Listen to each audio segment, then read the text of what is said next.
লাইলাতুল কদর, এই কদরের রাতটা হচ্ছে এমন রাত যেটা খায়রুম মিন আলফি শাহর, 1000 মাসের চেয়েও সেরা। 1000 মাস লাগাতার ইবাদত করলে যে সওয়াব, কদরের রাতে ইবাদত করলে এর সমান সওয়াব হবে নাকি? সমান হবে না। আল্লাহ তাআলা বলেছেন খায়রুম মিন আলফি শাহর, না, এর চেয়েও শ্রেষ্ঠ, এর চাইতেও বেশি। 1000 মাসে, অর্থাৎ 1000 মাসে হয় 83 বছর 4 মাস। তো কদরের রাতে যদি আমরা ইবাদত করি তাহলে 83 বছর 4 মাস ইবাদত করলে যে সওয়াব, সে সওয়াব আল্লাহ তাআলা আমাদের আমলনামায় নসিব করবেন। তো আমরা যেন এই কদরের রহমত বরকত থেকে যেন আমরা বঞ্চিত না হই। তো রাসূল সাল্লাল্লাহু আলাইহি ওয়াসাল্লামকে সান্ত্বনা দেওয়ার জন্য যে, হে নবী, আপনি চিন্তিত হবেন না। বনি ইসরাইলের অনেক লোক 1000 বছর হায়াত পেয়েছে, শত শত বছর ইবাদত করেছে, জিহাদ করেছে, তারা হায়াত পেয়েছে বেশি কিন্তু তারা কদর পায়নি। আর আপনার উম্মতকে আমি হায়াত দিয়েছি কম কিন্তু তাদেরকে কদর দিয়েছি। সুবহানাল্লাহ বিহামদি, লাইলাতুল কদর দিয়েছি, যে কদরের রাত 1000 মাসের চেয়েও সেরা। তো এই কদরের রাতকে আবার লাইলাতুল মুবারাকাও বলা হয়েছে। ইন্না আনজালনাহু ফি লাইলাতিন মুবারাকা, এটা বরকতময় রাত। ফিহা ইউফরাকু কুল্লু আমরিন হাকিম, সব বিজ্ঞচিত প্রাজ্ঞচিত বিষয়ের ফয়সালা হয়। এটা বেসিক্যালি একটা বাজেট রাত বলা যায়। এ রাতে আগামী 1 বছরে আমাদের কি ঘটবে না ঘটবে আল্লাহ তাআলা এটার বাজেট করেন, এটাকে রিভাইজ করেন। সো এই রাতটা অনেক গুরুত্বপূর্ণ। তো এই কদরের রাত, এটা কবে? এটা স্পেসিফিক ছিল, মানে সুনির্দিষ্ট ছিল। রাসূল সাল্লাল্লাহু আলাইহি ওয়াসাল্লাম আমাদেরকে জানাতে চেয়েছিলেন কবে, কিন্তু রাসূল সাল্লাল্লাহু আলাইহি ওয়াসাল্লাম জানাতে পারেননি। সহিহ বুখারীতে এসেছে যে রাসূল সাল্লাল্লাহু আলাইহি ওয়াসাল্লাম খারাজান নবী সাল্লাল্লাহু আলাইহি ওয়াসাল্লাম লিয়ুখবিরানা বিলাইলাতিল কদর। উবাদা ইবনে সামিত রাদিয়াল্লাহু তাআলা আনহু বলেন, রাসূল সাল্লাল্লাহু আলাইহি ওয়াসাল্লাম আমাদেরকে জানাতে বের হয়েছিলেন যে কবে কদরের রাতটা। ফাতালাহা রাজুলান মিনাল মুসলিমিন, হঠাৎ মুসলমানদের মধ্য থেকে দুইজন ঝগড়া লাগলো, তর্ক লাগলো আর কি। রাসূল সাল্লাল্লাহু আলাইহি ওয়াসাল্লাম হঠাৎ করে ওই ঝগড়ার দিকে খেয়াল করলেন, ওই দিকে খেয়াল করে ওই তারিখটার কথা তিনি ভুলে গেলেন। ফারুফিআত, রাসূল সাল্লাল্লাহু আলাইহি ওয়াসাল্লাম বললেন, আমার হৃদয় থেকে, অন্তঃকরণ থেকে এটাকে উঠিয়ে নেওয়া হবে। এখন আমি মনেই করতে পারছি না এটা কি 23 না 25 না 27 না 29, আমি মনে করতে পারছি না। এজন্য রাসূল সাল্লাল্লাহু আলাইহি ওয়াসাল্লাম বলেছেন যে তবে আমি এতটুকু মনে করতে পারছি, ফালতামিসুহা ফিল আশরিল আওয়াখিরি ফিল বিত্রি, রমাদানের শেষ দশকের বেজর রাত্রিগুলোতে তোমরা কদর তালাশ করো। বেজর রাতে যদি তোমরা কদর তালাশ করো তাহলে এই কদর সুনিশ্চিতভাবে তোমরা পাবে। তো এই জন্য স্কলাররা সবসময় বলেন যে লাস্ট 10 days অফ রমাদান খুব গুরুত্বপূর্ণ, সবচাইতে the cream time of Ramadan. I repeat, এটা রমাদানের একেবারে মাহেন্দ্রক্ষণ। এই 10 দিনের যে কোনো 10 রাতের যে কোনো রাত কদর হয়ে যেতে পারে, বিশেষ করে অড নাইটস গুলো 21, 23, 25, 27 এবং 29, যে কোনো দিন হয়ে যেতে পারে কদর।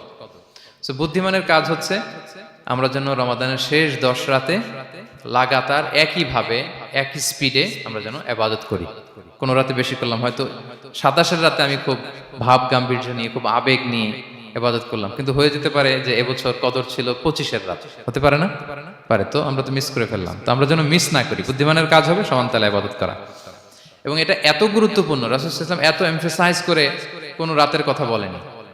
আরবি মাস অনুযায়ী 354টা রাতের মধ্যে সবচাইতে শ্রেষ্ঠ রাত, সবচাইতে শ্রেষ্ঠ রাত সূর্য ডোবার পর থেকে হাত্তা মাতলাইল ফাজর, ফজরের সূচনা লগ্ন পর্যন্ত শান্তিময় এ রাত, বরকতের এ রাত।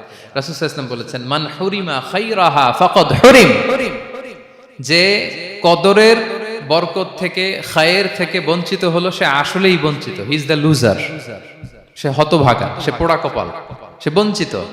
মান হুরিমা খায়রাহা ফাকাদ হুরিম, যে কদর পেল না সে হতভাগা। এখন আমরা কি হতভাগা হতে চাই? আমরা তো শুরুতে অনেক হোপফুল ছিলাম, এত এত ব্লেসিংস, এত এত বরকত, রহমতের ফলগুধারায় আমরা প্লাবিত হচ্ছি রমাদানে। তা আমরা তো হতভাগা হতে চাই না। তা আমরা যেন এই শেষ 10 দিন এক তালে আন্তরিকতার সাথে ঈমান ও ইহতিসাবা আমরা যেন ইবাদত করি। সম্মানিত ভাই এবং বোনেরা, তাহলে আমরা সৌভাগ্যশীলদের অন্তর্ভুক্ত হতে চাই, হতভাগা হতে চাই না। আমরা এবার একটু শুনবো যে রাসূলুল্লাহ সাল্লাল্লাহু আলাইহি ওয়াসাল্লাম কদরের রাতগুলোতে কি কি ইবাদত করতেন। আমি খুঁজে 5টা আমলের কথা পেয়েছি বিশেষভাবে, কমন যে আমলগুলো সেগুলো তো ছিলই, বিশেষভাবে 5টা কাজ রাসূল সাল্লাল্লাহু আলাইহি ওয়াসাল্লাম এই কদরের রাতে করতেন। 1 নম্বর কাজ হচ্ছে তিনি সারা রাত জেগে ইবাদত করতেন এবং পরিবারের লোকদেরকে ঘুমোতে দিতেন না, উঠিয়ে দিতেন। বছরের অন্য কোনো সময়ে সারা রাত জেগে ইবাদত করার কোনো নজির রাসূল সাল্লাল্লাহু আলাইহি ওয়াসাল্লামের জীবনে ছিল না। সব রাতে ঘুমাতেন। আমি জোহর বারুতে একটা কনভেনশনে the daily routine of prophet সাল্লাল্লাহু আলাইহি ওয়াসাল্লাম একটা আলোচনা করেছিলাম, যেখানে রাসূল সাল্লাল্লাহু আলাইহি ওয়াসাল্লামের দৈনন্দিন জীবনের রুটিন আলোচনা করেছিলাম। সেখানে আমরা বলেছি যে রাসূল সাল্লাল্লাহু আলাইহি ওয়াসাল্লামের দৈনন্দিন অভ্যেস ছিল তিনি এশার পরেই তাড়াতাড়ি ঘুমিয়ে পড়তেন। আর মিড নাইটে উঠতেন। রাসূল সাল্লাল্লাহু আলাইহি ইসলামের কর্মদিবস শুরু হতো মিড নাইটে, আমাদের তো সকালে আরো অনেক পরে শুরু হয়। রাসূল সাল্লাল্লাহু আলাইহি ইসলামের কর্মদিবস শুরু হতো বেসিক্যালি মিড নাইটে। এশার পরে কথাবার্তা না বলে আগে ঘুমোতে যেতেন, মিড নাইটে উঠতেন, কিন্তু ঘুমাতেন, ঘুম ছাড়া রাত কাটাতেন না। সারা বছরের এটা ছিল যে এশার পর পরে ঘুমোতে যেতেন, except the last 10 days of Ramadan. রমাদানের শেষ 10 রাতে রাসূল সাল্লাল্লাহু আলাইহি ওয়াসাল্লাম ঘুমাতেন না। এই 10 দিনের ব্যাপারেই পাওয়া যায় সারা রাত জেগে তিনি ইবাদত করতেন। আম্মা জান আয়েশা রাদিয়াল্লাহু তাআলা আনহা বলেন, ইযা দাখালাল আশরু আহিয়াল লাইলা ওয়া আইকাযা আহলা ওয়া জাদ্দা ওয়া শাদ্দাল মিজার। রমাদানের শেষ দশক যখন আসতো, রাসূল সাল্লাল্লাহু আলাইহি ওয়াসাল্লাম সারা রাত জেগে ইবাদত করতেন। পরিবারের সদস্যদেরকে জাগিয়ে তুলতেন, স্ত্রীদের ঘুমাতে দিতেন না, জাগিয়ে তুলতেন। ফাতেমা রাদিয়াল্লাহু তাআলা আনহার ঘর পাশেই ছিল, তাদেরকে যে জাগাতেন এবং নিজে সারা রাত ইবাদত করতেনই। জাদ্দা ওয়া শাদ্দাল মিজার, খুবই বলিষ্ঠ ভাবে, খুব মজবুত ভাবে কোমরে গামছা বেঁধে নামার একটা এক্সপ্রেশন এখানে দেয়া হয়েছে। মিজার, ইজহার মানে হচ্ছে বাংলা করলে হয় লুঙ্গি। লুঙ্গি আমরা যখন খুব শক্ত কোনো কাজ করতে যাই তখন তারা কি করে, খুব টাইট করে লুঙ্গিটা বাঁধে। তার মানে বোঝানো হচ্ছে রাসূল সাল্লাল্লাহু আলাইহি ওয়াসাল্লাম কোমরে ভালো করে লুঙ্গি বেঁধে বা গামছা বেঁধে আটকাট বেঁধে নামতেন শেষ 10 দিনের জন্য। এই সময় তিনি মানে কাউকে কেমন যেন চিনতেন না, সবসময় ইবাদতে মগ্ন থাকতেন। এটা আমরা করতে পারি যে শেষ 10 দিনে, আর যেহেতু 3 দিন বাকি, আমরা একটা স্পেশাল প্ল্যান করতে পারি যে আমরা আমাদের সর্বোচ্চটুকু উজাড় করে দিয়ে লাস্ট 10 days অফ রমাদানের এই বরকত আমরা হাসিল করব, এটা যেন আমাদের মিস না হয়। তাহলে এটা আমরা একটা পেলাম। 2 নাম্বার হচ্ছে ইতিকাফ করা। রাসূলুল্লাহ সাল্লাল্লাহু আলাইহি ওয়াসাল্লাম রমাদানের শেষ 10 দিন ইতিকাফ করতেন। আমাদের আয়েশা রাদিয়াল্লাহু তাআলা আনহা বলেন, কানা ইয়াতাকিফুল আশরাল আওয়াখির মিন রমাদান। রমাদানের শেষ দশকে তিনি ইতিকাফ করতেন। হাত্তা তাওয়াফাহুল্লাহ, ওনার ইন্তেকালের আগ পর্যন্ত এই অভ্যাসটাই তিনি জারি রেখেছেন। সুম্মা আতাকাফা আজওয়াজুহু মিন বাদে, তারপরে ওনার স্ত্রীরা ইতিকাফ করেছেন। আরেক বর্ণনায় এসেছে ইয়াতাকিফু কুল্লা রমাদান 10 আইয়াম, প্রতি রমাদানে তিনি 10 দিন ইতিকাফ করেছেন। কিন্তু যেই বছর তিনি ইন্তেকাল করবেন সে বছর তিনি 20 দিন ইতিকাফ করেছিলেন। প্রতি রমাদানে 10 দিন, আর যে বছর ইন্তেকাল করবেন সে বছর কয় দিন? 20 দিন তিনি ইতিকাফ করেছিলেন মসজিদে নববীতে। তাহলে আমরা এই রমাদানের শেষ দশকে এটা করতে পারি। 2 নম্বর পয়েন্ট হচ্ছে ইতিকাফ করা। যারা আমরা করিনি তারা আমরা ইতিকাফ করতে পারি। আমাদের আইআইএম এর মসজিদ এটা ইতিকাফের জন্য একটা উর্বর জায়গা। আমরা যখন এই ক্যাম্পাসে ছিলাম তখন দেখেছি যে এখানকার ইতিকাফের পরিবেশ যে এত সুন্দর, এটা কল্পনাই করা যায় না। অসাধারণ পরিবেশ। আপনি যদি ইতিকাফ নাও করেন, রাত 2টা বা 3টার দিকে সেন্ট্রাল মস্কে এসে বসে থাকলেও হবে। রাত 2টা 3টার দিকে এসে বসে থাকলে দেখবেন যে কেউ সেজদায় পড়ে কান্না করতেছে, কেউ হালাকা করতেছে, কেউ তাসবিহ পড়তেছে, কেউ কোরআন তেলাওয়াত করতেছে। মানে এত সুন্দর পরিবেশ, ওটা দেখলেই আপনার ইবাদত করতে মন চাইবে। তো আমরা যেন ইতিকাফ করার চেষ্টা করি। ইতিকাফ করতে না পারলে শেষ দশকের রাতগুলো যেন মসজিদে কাটানোর চেষ্টা করি, তা না পারলেও বাসায় যেন এই রাতগুলো আমরা মিস না করি। বিশেষ করে সেন্ট্রাল মস্কে তো অসাধারণ পরিবেশ, এটা হাইলি রেকমেন্ডেড। ইফ পসিবল আপনারা আসবেন, এখানে ইবাদতের চমৎকার পরিবেশ থাকে। 3 নাম্বার হচ্ছে রাসূল সাল্লাল্লাহু আলাইহি ওয়াসাল্লাম এবং জিবরাইল আলাইহিস সালাম যৌথভাবে কোরআন রিভিশন করতেন। খুব ইন্টারেস্টিং। সারা বছর যেটা নাজিল হতো, রমাদানে জিবরাইল আলাইহিস সালাম রাসূল সাল্লাল্লাহু আলাইহি ওয়াসাল্লামকে শোনাতেন, রাসূল সাল্লাল্লাহু আলাইহি ওয়াসাল্লাম আবার জিবরাইল আলাইহিস সালামকে শোনাতেন। সহিহ বুখারীর বর্ণনা, কানা জিবরিলু ইয়ালকাহু ফি কুল্লি লাইলাতিন মিন রমাদান ফায়ুদারিসুহুল কুরআন। প্রতি রমাদানের প্রতি রাতে এসে রাসূল সাল্লাল্লাহু আলাইহি ওয়াসাল্লামের সাথে কোরআন মুদারাসা করতেন। সহিহ মুসলিমের বর্ণনায়, আন্না জিবরিল কানা ইউআরিদুহু বিল কুরআন কুল্লা আমিন মাররা। প্রতি বছর রমাদানে একবার শোনাতেন বা শুনিয়েছেন, যে বছর তিনি ইন্তেকাল করবেন তিনি 2 বার শুনিয়েছিলেন। আরাদা ইউআরিদু মানে এটা ফ্রম বোথ সাইড। আরবি শব্দটা এমন যে জিবরাইল আলাইহিস সালাম শোনাতেন, এরপর রাসূল সাল্লাল্লাহু আলাইহি ওয়াসাল্লাম জিবরাইল আলাইহিস সালামকে শোনাতেন। কোরআন রিভিশন করা। তো এই শেষ দশকের রাতগুলোতে আমরা যেন বেশি বেশি কোরআন পড়ি। কোরআন তেলাওয়াত, কোরআনিক রিসাইটেশন হতে পারে, কোরআনের অর্থ পড়া হতে পারে, তাদাব্বুরে কোরআন হতে পারে, কোরআনের হালাকায় জয়েন করা হতে পারে। ইন ইটস এনি ফর্ম আমরা যেন কোরআনের সাথে অ্যাটাচমেন্টটা বাড়াই লাস্ট 10 days অফ রমাদানে। 4 নাম্বার কিয়ামুল লাইল করা। রাসূল সাল্লাল্লাহু আলাইহি ওয়াসাল্লাম কিয়ামুল লাইল করতেন এবং কিয়ামুল লাইল শব্দটাকে রাসূল সাল্লাল্লাহু আলাইহি ওয়াসাল্লাম কদরের সাথে জুড়ে দিয়েছেন।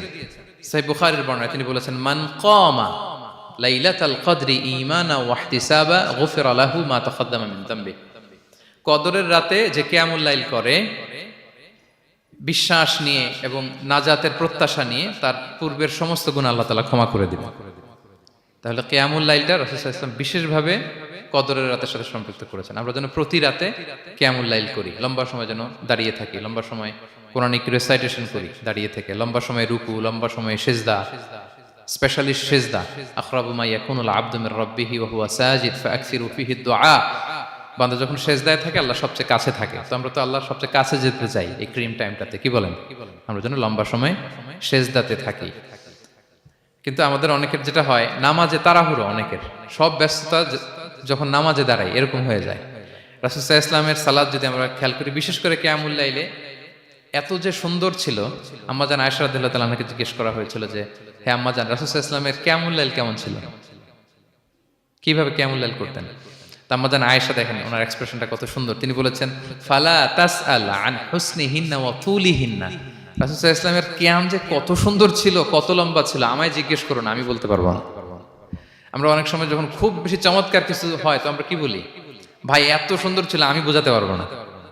এরকম বলি না যে এত অসাধারণ, আমি বলে বোঝাতে পারবো না। বাংলাতেও কিন্তু আমরা বলি এত চমৎকার, বলে বোঝাতে পারবো না, শব্দের বুননে, ভাষার বুননে আমি ফুটিয়ে তুলতে পারবো না। তো আম্মাজান আয়েশা এটাই বলেছিলেন, ফালা তাসআল আন হুসনিহিন্না ওয়া তুলিহিন্না।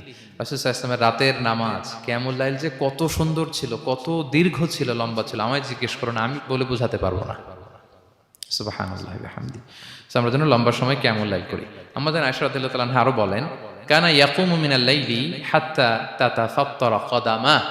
এত দীর্ঘ সময় দাঁড়িয়ে থাকতেন, থাকতে থাকতে ওনার পা ফুলে যেত, পা দুটো ফুলে যেত। আপনিও দীর্ঘ সময় দাঁড়িয়ে দেখেন যে পায়ে ঝিম ধরে যাবে, পা ফুলে যাবে, এটা করতেন রাসূল সাল্লাল্লাহু আলাইহি ওয়াসাল্লাম। তো আম্মাজান আয়েশা বলেন, ইয়া রাসূলুল্লাহ লিমা তাসনাউ হাযা ওয়া ক্বাদ গুফিরা লাকা মা তাকদ্দামা মিন যামবিকা মা তাআখার। আপনি এত কষ্ট কেন সহ্য করেন নিজের দেহের উপরে? আপনার তো আগের পরের সব গুনাহ মাফ। আদতে তো রাসূল সাল্লাল্লাহু আলাইহি ওয়াসাল্লামের গুনাহই নেই, তিনি নিষ্পাপ। এত কষ্ট কেন করেন? আপনার আগের পরের সবই তো মাফ করে দেয়া হয়েছে, কেন করেন? রাসূল সাল্লাল্লাহু আলাইহি ওয়াসাল্লাম উত্তর করেছেন, আফালা উহিব্বু আন আকুনা আবদান শাকুরা। আয়েশা, আমি কি শুকরগুজার বান্দা হতে পছন্দ করব না? আল্লাহ তাআলা আমাকে তার রহম এবং করমে সব মাফ করে দিয়েছেন, কিন্তু আমি কি শুকরগুজার হব না? আমি কি আমার রোলটা প্লে করব না? আমি কি নিজেকে সঁপে দেব না আল্লাহ তাআলার কাছে জায়নামাজে? তো এটা ছিল সংক্ষেপে রাসূল সাল্লাল্লাহু আলাইহি ওয়াসাল্লামের কিয়ামুল লাইলের ধরন। এভাবে তিনি দীর্ঘ সময় কিয়ামুল লাইল করতেন। আমরা যেন এটা করি। সেন্ট্রাল মস্কে কিয়ামুল লাইল এবছরও নিশ্চয়ই হচ্ছে, আমরা যেন অংশগ্রহণ করি। 5 নম্বরে রাসূল সাল্লাল্লাহু আলাইহি ওয়াসাল্লাম দোয়া করতেন।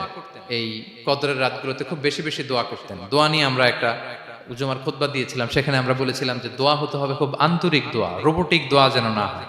আপনার আবেগ, ভালোবাসা, মনের মাধুরী মিশিয়ে, চোখের পানি মিশিয়ে, অশ্রু সিক্ত করে এই দোয়াটা করতে হবে, তাহলে সে দোয়া আল্লাহর কাছে কবুল হবে। আমরা যেন আমাদের ভাব, আবেগ সব ঢেলে দিতে পারি আমাদের দোয়াতে, আমাদের সিজদায়, আমাদের কিয়ামুল লাইলে। এবং যে কোনো ভাষায় কোরআনিক দোয়াগুলো রেকমেন্ডেড, হাদিসের মাসুরগুলো রেকমেন্ডেড। তাছাড়া আপনার নিজের ভাষায় আপনার কি চাওয়া, আপনার কি আকাঙ্ক্ষা, আপনার মনের কষ্ট, যাতনা সবকিছু আপনি আল্লাহ তাআলার কাছে পেশ করুন। এবং আম্মাজান আয়েশা জিজ্ঞেস করেছিলেন, ইয়া রাসূলুল্লাহ, আমি যদি কদর পেয়ে যাই আমি কি বলবো এ রাতে? মা আদউ, কি দোয়া করব? রাসূল সাল্লাল্লাহু আলাইহি ওয়াসাল্লাম বললেন, তাকুলিন, আয়েশা তুমি বলবে, আল্লাহুম্মা ইন্নাকা আফুউন তুহিব্বুল আফওয়া ফাআফু আন্নী। আয়েশা তুমি যদি কদরের রাত পেয়ে যাও এটা বলবে, হে আল্লাহ আপনি ক্ষমাশীল, আল্লাহ আপনি ক্ষমাকে পছন্দ করেন, আল্লাহ তাই আপনি আমায় ক্ষমা করেন। হে আল্লাহ আপনি ক্ষমাশীল, আপনি ক্ষমাকে পছন্দ করেন, আল্লাহ আপনি আমাকে ক্ষমা করেন। এই দোয়াটা আমরা যেন বেশি বেশি করি। আমার সাথে সাথে সবাই একটু পড়ুন মেহেরবানি করে, আল্লাহুম্মা ইন্নাকা আফুউন তুহিব্বুল আফওয়া ফাআফু আন্নী। আল্লাহুম্মা ইন্নাকা আফুউন তুহিব্বুল আফওয়া ফাআফু আন্নী। হে আল্লাহ আপনি ক্ষমাশীল, আপনি ক্ষমা করাকে পছন্দ করেন, আল্লাহ আমাকে ক্ষমা করেন। আমরা আমাদের নিজেদের ভাষায় অনেক দোয়া করতে পারবো, কিন্তু রাসূল সাল্লাল্লাহু আলাইহি ওয়াসাল্লামের শেখানো দোয়াগুলো এটা হচ্ছে মানে very precise in wording but comprehensive in meaning. এটার অর্থ, এটার আবেদন এটা অনেক বেশি। আমি অনেক 10টা-20টা বাক্য বলে এত সুন্দর কথা মিলাতে পারবো না। রাসূল সাল্লাল্লাহু আলাইহি ওয়াসাল্লাম যেটা শিখিয়ে দিয়েছেন, আগে আল্লাহর প্রশংসা করলাম, আল্লাহ আপনি ক্ষমাশীল, আবারও প্রশংসা, আল্লাহ আপনি তো ক্ষমা করাকে পছন্দ করেন। যেটা আপনি পছন্দ করেন না ওইটা তো চাচ্ছি না, যেটা আপনার পছন্দ, যেটা আপনি করতে ভালোবাসেন, গাফিরিয যামবি ওয়া কাবিলিত তাওব, আপনি ক্ষমা করাকে পছন্দ করেন, তওবা কবুলকে আপনি পছন্দ করেন, তো সেটাই তো চাচ্ছি আপনার কাছে, আপনি আমার তওবা কবুল করুন, আল্লাহ আপনি আমাকে ক্ষমা করুন। সো এই দোয়াটা প্রত্যেক রাতে যেন আমরা বেশি বেশি করি সম্মানিত সুধী। এবং এই যে রিমাইন্ডারগুলো শুনলাম, এটা রমাদানের পরেও যেন আমরা অব্যাহত রাখি। আমরা নাম দিয়েছি যে gear up for a great Ramadan. আমাদের এবাদতের যে ধারাবাহিকতা, এই গতিটাকে আরেকটু গিয়ার আপ করা, আরেকটু পুশ করা নিজেকে, আরেকটু এক্সট্রা ড্রাইভ দেওয়া। এই শেষ মুহূর্তে মাত্র 13টি দিন আমাদের হাতে আছে, আমরা যেন আরেকটু ইফোর্ট দেই, আমরা যেন আরেকটু ড্রাইভ দেই, যাতে করে আমরা আল্লাহ তাআলার আরো নিকটবর্তী হতে পারি। এবং এই রমাদানে আমরা যা শিখলাম, যেটা করলাম, এটার ইম্প্যাক্ট যেন রমাদানের পরেও আমাদের মধ্যে থাকে। আমাদের অনেকের এটা হয় যে রমাদানে আবেগে অনেক আলোচনা শুনে, ক্ষমার মাস এটা জেনে এত আবাদত, রমাদান নাই আবাদতও নাই, এরকম হয়ে যায়। এটা যেন না হয়, বরং এটার একটা পরশ যেন আমাদের হোল দ্য ইয়ার লং থাকে। আরব শায়েখরা বলেন যে কুন রব্বানি লা তাকুন রমাদানি, রব্বানি হও, রমাদানি হও না। মানে রমাদান আসছে, তুমি রমাদান কেন্দ্রিক আবাদত নিয়ে অনেক উচ্ছ্বাস, কিন্তু রমাদান শেষ, আবাদত শেষ, এমনটা যেন না হয়। রমাদানের পরেও সে মেহেরবান আল্লাহ তাআলা কিন্তু আমাদের জন্য আছেন। তিনি প্রতি রাতে শেষ রাতে নেমে আসেন, এসে ডাকতে থাকেন, কার ক্ষমা লাগবে ক্ষমা চাও, ক্ষমা করব। কে বিপদে পড়েছো বলো, আমি উদ্ধার করব। তো তিনি আরশের উপর থেকে প্রথম আসমানে নেমে আসলেন দেওয়ার জন্য। আমি ঘুম থেকে জাগতে পারলাম না, নেয়ার জন্য। এটা হইলো? প্রাইম মিনিস্টার আনোয়ার ইব্রাহিম আমাকে একটা অ্যাওয়ার্ড দিবে, লেটস সে হোটেল ইন্টারকন্টিনেন্টাল, উনি এসে বসে আছে, বাট আমি যেতে পারিনি। এটা হয় না। আল্লাহ তাআলা প্রতি রাতে শেষ রাতে এসে বলেন কার কি লাগবে দাও। তিনি নেমে আসেন বা বিশেষ মনোনিবেশ করেন প্রথম আসমানে এসে, কিন্তু আমরা যে নিব সেই সময়টুকু আমাদের হয় না। আমরা এতটা গাফেল যেন না হই, আমরা যেন একটু পুশ করি। বড় কিছু পেতে হলে নিজেকে পুশ করতে হয়, এক্সট্রা একটা ড্রাইভ দিতে হয়। সম্মানিত শুধু 17টা দিন কি করলাম একটু রিভাইজ করি, যোগ বিয়োগ করি নিজের সাথে নিজে, যে প্ল্যানটা নিয়ে রমাদান শুরু করলাম ওইরকম কিয়ামুল লাইল করতে পারলাম কিনা, ওইরকম চ্যারিটি করতে পারলাম কিনা, রেসাইটেশন করতে পারলাম কিনা, একটু যেন নিজের সাথে নিজে বোঝাপড়া করি, একটু যেন রিভাইজ করি এবং নিজেকে যেন একটু পুশ করি। সম্মানিত শুধু এই ছিল সংক্ষিপ্ত আলোচনা। আমি 30 সেকেন্ডসে পুরো আলোচনাটা আবার একটু যারা পরে এসেছেন একটু রিভাইজ করে নেই। আমি শুরুতে এভাবে শুরু করেছিলাম যে রমাদান এটা হচ্ছে it's a month of hope, এটা আশা জাগা নিয়ে একটা মাস। এই মাসের যে রহমত বরকতের যত যত হাদিস কোরআনের আয়াতগুলো আমরা বলেছি, এগুলো শুনলে আমাদের মধ্যে একটা আশা জাগে, আশাবাদী হয়ে ওঠে যে আমার এই মাস আমার মুক্তির মাস, আমি মুক্তি পাবো। কিন্তু at the same time it's a month of warning, এটা আবার সতর্কতার মাস। রাসূলুল্লাহ সাল্লাল্লাহু আলাইহি ওয়াসাল্লাম বলেছেন রোজা রেখে যে মিথ্যা ছাড়লো না, পাপ ছাড়লো না, তার ধ্বংস। আবার 3বার তিনি আমিন বলেছেন। বেসিক্যালি এটা একটা বদদোয়া যে মান আদরাকা রমাদান ওয়া লাম ইগফার লাহ, যে রমাদান পেয়েও নিজের গুনাহ ক্ষমা করতে পারলো না, তার ধ্বংস। সো আমরা আশাবাদী হব। আল ঈমানু বাইনাল খাউফি ওয়ার রাজা, বিশ্বাস হচ্ছে আমার মধ্যে ভীতিও কাজ করবে, আবার আমার মধ্যে একটা হোপ থাকবে, এটাই ঈমান। সো আমরা যেন এই ওয়ার্নিং গুলো আমাদের মাথায় রাখি, যে আমরা যেন আল্লাহর নৈকট্যপ্রাপ্ত বান্দা হতে পারি, ক্ষমাপ্রাপ্তদের অন্তর্ভুক্ত যেন আমরা হতে পারি। এরপরে আমরা বলেছিলাম যে লাআল্লাকুম তাত্তাকুন অ্যাচিভ হচ্ছে কিনা আমাদের প্রত্যেক কাজে এটা খেয়াল করতে হবে। আমাদের সম্মানিত ইউসুফ স্যার খুব সুন্দর করে এটা বলেছেন যে আল্লাহর সচেতনতা, আল্লাহর ভয়, to build up the sense that Allah is watching me, এই সেন্সটা আমার সব কাজের মধ্যে থাকতে হবে। যদি লাআল্লাকুম তাত্তাকুন অ্যাচিভ হয়, সাকসেসফুল, একটা সাকসেসফুল প্রোডাক্টিভ রমাদান আমরা কাটাচ্ছি। আর যদি লাআল্লাকুম তাত্তাকুনের সমস্যা, তার মানে we have to revise hour schedule, যাতে করে আল্লাহর এই সচেতনতা আমরা বিল্ড আপ করতে পারি। এরপর আমরা বলেছি যে আমরা সংযমটা যাতে এনশিওর করি, রমাদানের যে সংযম, নিজের প্রবৃত্তির উপর আমরা বিজয় লাভ করি। সারা বছর প্রবৃত্তি জিতে, রমাদানে আমরা জিতি। এরপর আমরা চ্যারিটির কথা বলেছি। রাসূল সাল্লাল্লাহু আলাইহি ওয়াসাল্লাম খুব জেনারাস হয়ে যেতেন রমাদানে, আমরা যেন আমাদের দানের হাতকে আরো প্রশস্ত করি। এবং রমাদানে আমাদের কমিউনাল স্পিরিট চলে আসে, আমাদের বেসিক্যালি একটা সেলফ ট্রান্সফরমেশন হয়, অনেক বদ অভ্যাস আমরা রমাদানে ত্যাগ করি, বাকি মাসেও যেন এটা আমরা কন্টিনিউ করি। আর সবশেষে আমরা লাস্ট 10 days অফ রমাদানের গুরুত্ব নিয়ে বলেছিলাম যে রাসূল সাল্লাল্লাহু আলাইহি ওয়াসাল্লাম খুব হতাশ হয়ে পড়েছেন যে অন্য নবীর উম্মতেরা অনেক হায়াত পেয়েছে, আমরা পেলাম 60-70, তো আমার গুনাহগার উম্মত কি করবে? আল্লাহ বলেন লাইলাতুল কদর খায়রুম মিন আলফি শাহর, নবী হে আপনার উম্মতের জন্য আমি কদরের রাত দিয়েছি, যে এক রাতে ইবাদত করলে 1000 মাসের চেয়েও বেশি সওয়াব তারা পেয়ে যাবে। সো এই কদরের রাত যেন আমরা মিস না করি। কোনটা কদরের রাত? আমরা বলেছিলাম শেষ 10 দিন সমান তালে ইবাদত করব। বিশেষ করে আমরা গুরুত্ব দিব অড নাইটস গুলোতে, 21, 23, 25, 27, 29 আমরা গুরুত্ব দিব। এবং রাসূল সাল্লাল্লাহু আলাইহি ওয়াসাল্লাম বলেছেন মান হুরিমা খায়রাহা ফাকাদ হুরিম, যে কদরের বরকত মিস করলো সে বঞ্চিত, সে হতভাগা, হি ইজ দ্য লুজার। আমরা যেন লুজার না হই, আমরা যেন গেইনার হই এই বরকতের মাসে। এবং সব শেষে আমি বলেছিলাম রাসূল সাল্লাল্লাহু আলাইহি ওয়াসাল্লাম স্পেশালি 5টা আমল করতেন, সারা রাত জাগতেন, ফ্যামিলি মেম্বারসদের জাগিয়ে তুলতেন, উৎসাহিত করতেন এবং কোমরে গামছা বেঁধে নামতেন। এরকম ইবাদতের স্পৃহা অন্য কখনো রাসূল সাল্লাল্লাহু আলাইহি ওয়াসাল্লামের মধ্যে দেখা যেত না, যেমনটা শেষ দশকে তিনি করতেন। ইতিকাফ করতেন তিনি। আর ইতিকাফ করলে কদর মিস হওয়ার সম্ভাবনা নেই। এটা 21-এ হোক, 25-এ হোক, 23-এ হোক, আমি তো মসজিদে, আমি তো কিয়ামুল লাইলে অংশগ্রহণ করতেছি, আমি তেলাওয়াত করতেছি, আমি প্রতিদিনই দোয়া করতেছি, মিস হওয়ার কোনো সম্ভাবনা নেই। আমরা যেন ইতিকাফের চেষ্টা করি, অথবা পার্ট টাইম ইতিকাফ যেন অন্তত করি, 5 দিন 3 দিন, অথবা রাতের সময়গুলো মসজিদে যেন আমরা কাটাই। 3 নাম্বার বলেছিলাম রাসূল সাল্লাল্লাহু আলাইহি ওয়াসাল্লাম, জিবরাইল আলাইহিস সালাম কোরআন রিভিশন করতেন। আমরা যেন কোরআন রিভাইজ করি, রেসাইটেশন করি বেশি মাত্রায় শেষের 10 দিন। কিয়ামুল লাইল, ফালা তাসআল আন হুসনিহিন্না ওয়া তুলিহিন্না, কত সুন্দর কিয়ামুল লাইল ছিল, বলে বোঝানো যাবে না। তো আমরা যেন এরকম দীর্ঘ সময় কিয়ামুল লাইল করি। আর সবশেষে বলেছিলাম দোয়া করা। দোয়া করা হচ্ছে দোয়া মুমিনের হাতিয়ার। দোয়া মানুষের জীবন চেঞ্জ করে দিতে পারে। চাওয়ার মতো চাইলে আল্লাহ ফেরান না, আল্লাহ তো দেওয়ার জন্যই বসে আছেন। আমরা যেন কায়মনোবাক্যে আল্লাহ তাআলার কাছে চাই, অশ্রুসিক্ত নয়নে যেন আমরা চাই। অনুতপ্ত বান্দার চোখের পানির ফোঁটা আল্লাহর কাছে খুব প্রিয়। 2 ফোঁটা আল্লাহর কাছে সবচেয়ে প্রিয়, জেহাদের ময়দানে মুজাহিদের রক্তের ফোঁটা আর অনুতপ্ত বান্দার চোখের পানির ফোঁটা। বান্দা অনুতপ্ত হয়ে, রিপেন্টেন্ট হয়ে চোখের পানি ছেড়ে যখন কাঁদে আর দোয়া করে, ওই চোখের পানি চোখ বেয়ে, নাকের ডগা বেয়ে মাটিতে পড়ার আগেই আল্লাহ তার সব গুনাহ মাফ করে দেয়। আমরা যেন সেই অনুতপ্ত বান্দাদের কাতারে শামিল হতে পারি। রাসূল সাল্লাল্লাহু আলাইহি ওয়াসাল্লাম যেভাবে কিয়ামুল লাইল করতে আমাদেরকে উৎসাহিত করেছেন, আমরা যেন সেভাবে কিয়ামুল লাইল করতে পারি। আমাদের প্রতিটি কাজের মধ্য দিয়ে লাআল্লাকুম তাত্তাকুনের যে অ্যাচিভমেন্ট, সেটা যেন আমাদের হাসিল হয়, এবং এই রমাদানকে যেন আমরা আমাদের জীবনের সর্বশেষ রমাদান মনে করি।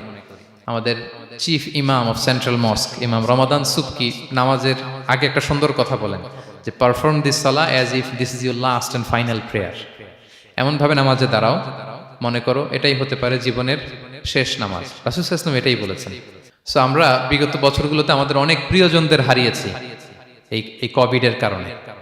এবছর আল্লাহর মেহেরবানি বাংলাদেশ আইএম কমিউনিটির এই চমৎকার, আমাদের সম্মানিত শিক্ষক মণ্ডলীদের প্রচেষ্টা, ছাত্র ভাইদের প্রচেষ্টায় এই চমৎকার জান্নাতি পরিবেশে ইফতারের আগে আমরা একত্রিত হয়েছি। আবারও আগামী বছর আমরা এরকম কোনো গ্যাদারিং এ জয়েন করতে পারবো, কোনো গ্যারান্টি কি আমাদের আছে? নাই। It could be the last Ramadan in our life. So আমরা যেন এটা সবসময় মাথায় রাখি যে হতে পারে আমার this is our last chance, এটাই লাস্ট চান্স, এবং এই অপরচুনিটিগুলো যেন আমরা কাজে লাগাই এবং আল্লাহ তাআলার প্রিয় বান্দাদের অন্তর্ভুক্ত হই। আল্লাহ তাআলা আমাদের সবাইকে এই কথাগুলো বোঝার ও আমল করার তৌফিক দান করুন।